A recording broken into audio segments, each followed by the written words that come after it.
Hi everyone, it's Myriam and welcome back to my channel for another Inktober video.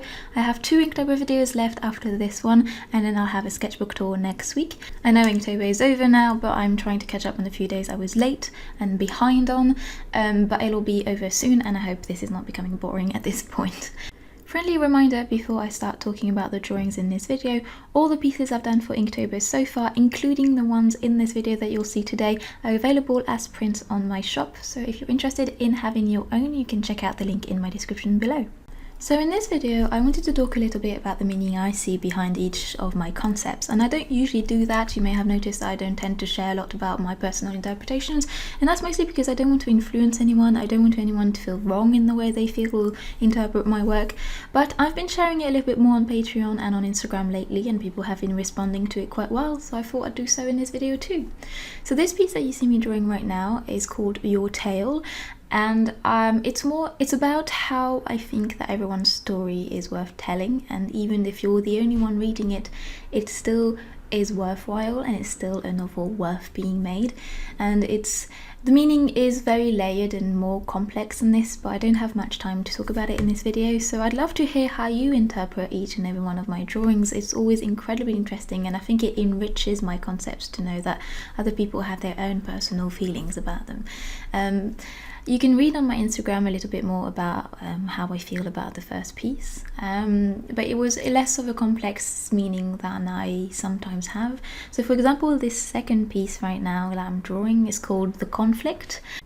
And to me, this one is personally about the conflict between the adult in me and the child in me, and the ever complicated relationship between a variety of different impulses and feelings and emotions I get from my past as a child and from my present as an adult.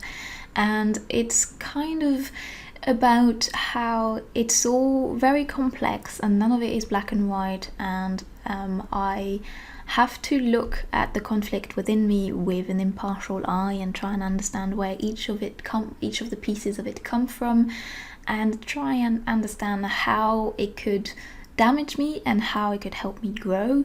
So it's this kind of, I want to turn my back on it. I want to not acknowledge what's going on inside of me, but in order for me to evolve, in order for me to become a better person, even if it's just for me, I need to look at what's going on inside of me. And one of my life goals in a way is to try and learn to understand myself as much as I possibly can, and I know there will be big parts of me that I'll never really be able to grasp, but I find myself as a human an interesting study subject, and I find other humans very interesting also, but you've got no one you can examine quite as closely as yourself. So I think it's really interesting to look at what's going on inside of me, whether it's pleasant or unpleasant, and try and determine how I can glean strength and a positive evolution path from it.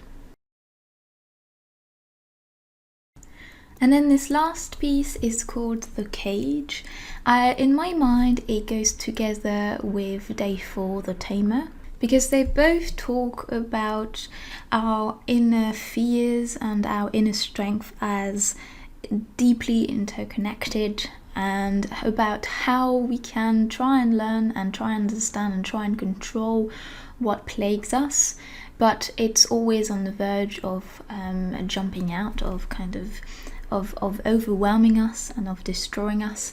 But there's a beauty in that kind of attempt for control over ourselves, over our fears and over our weaknesses and over the things that terrify us and our doubts. And the idea of the tiger as a symbolic representation of the human mind is obviously not new and not anything I invented at all, but it's just so, I think it speaks to a lot of people because there is a fascinating strength to a tiger. There's something incredibly terrifying and dangerous, but also incredibly beautiful, and it's a bit of a double-edged sword in the sense that there's an incredible fascination for what makes us afraid, but also it's a symbol of strength and a symbol of independence and a symbol of self-confidence, and so there is this ever complicated relationship between fascination and strength and fears and weakness, and I think the idea of a tiger representing the human subconscious and the human mind in these situations is very appropriate, because it's something that we can't quite control, but we do try to keep tamed, we do try to keep caged, and whether it's a good thing that it's caged or not is arguable. It's difficult to know whether we do the right thing when we try to bottle up our fears. It's arguable whether we do the right thing when we try to express them. It's never quite black and white. It's never very clear what kind of relationship we should have towards the things that scare us and the things that plague us. And so I just wanted to explore that a little bit more, with also mimicking these tiger stripes with the shadows of the bars, as you'll see later in the drawing. Each drawing that I do for Inktober needs to have a very immediate meaning almost, and I usually find more meanings in my pieces once I look at them when they're finished and I actually think about it longer. But I like the kind of instantaneous nature, the raw nature of Inktober, because I can't think too much about composition. I can't think too much about the symbolic behind a piece, because I don't have that long to come up with the idea and the concept and the composition. So sometimes I look at my drawings a bit later and I'm like, I quite like to paint that, but I change quite a lot of it because I want the meaning to be going more in that direction, or I want to add things that would perhaps add to the narrative or that kind of thing.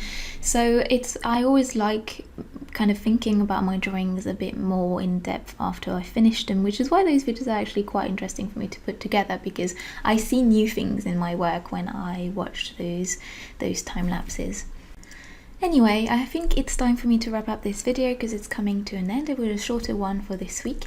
I hope you guys enjoyed my slightly psychedelic voiceover also. I would love, as always, to hear how you interpret my pieces. I always find it absolutely fascinating to hear what you guys see in my work. And don't forget to check out my shop if you're interested in having any prints of any of these drawings. And I'll see you in a few days for the next one. Bye everyone!